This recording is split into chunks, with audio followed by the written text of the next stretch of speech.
এখন বুঝতে পারতেছি জীবনের লক্ষ্য। কবির সিং জঙ্গলি তোর মতন প্রত্যেকটা মালাই সেই কয় জানি না। আমি যখন আগাই তখন লক্ষ্যে না পৌঁছানো পর্যন্ত থামি না। দেশের হলগুলোতে চলছে রোজার ঈদে মুক্তি পাওয়া ছবি। এর মধ্যেই শুরু হয়ে গেছে কোরবানির ঈদের প্রস্তুতি। রোজার ঈদের মতো কোরবানির ঈদেও মুক্তির মিছিলে যোগ দিয়েছে 6 ছবি, যেখানে সবচেয়ে বেশি আলোচনা তাণ্ডব নিয়ে। শাকিব খান অভিনীত রায়হান রাফি পরিচালিত তাণ্ডবের দিকেই বেশি নজর হল মালিকদের। ছবিতে শাকিব খানের সাথে আরও আছেন জয়া আহসান ও সাবিলা নূর। অ্যাকশন গল্পে নির্মিত সিনেমাটির যৌথ প্রযোজক আলফাই। এর আগে সুপারহিট মুভি তুফান নির্মাণ করেছে প্রযোজনা সংস্থাটি।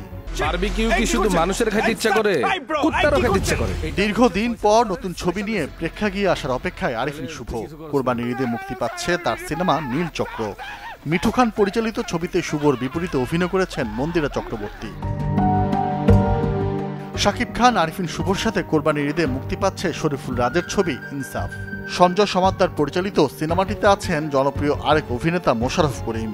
ছবিটি যে অ্যাকশন গল্পের তার আভাস পাওয়া গেছে এই পোস্টারে। অর্চনা গোপ, খুনসহ ধর্ষণ। কোরবানির ঈদে মুক্তির মিছিলে আছে থ্রিলার গল্পের ছবি এশা মার্ডার।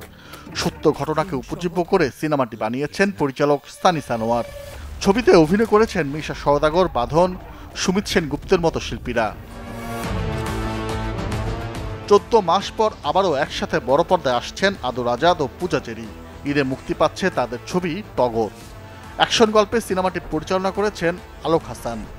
সবশেষ গেল বছরে রোজার ঈদে মুক্তি পেয়েছিল আদর পূজার ছবি লিপস্টিক। সবকিছু ঠিক থাকলে কোরবানির ঈদে মুক্তি পাবে নীরব ববি অভিনীত ছবি শিরোনাম, যে সিনেমাটি পরিচালনা করেছেন অনেক বিশ্বাস। মুক্তির অপেক্ষায় থাকা ছবিগুলো নিয়ে রোজার ঈদের মতো কোরবানির ঈদেও জমজমাট থাকবে দেশের হলগুলো, এমনটাই প্রত্যাশা করছেন সিনেমা সংশ্লিষ্টরা।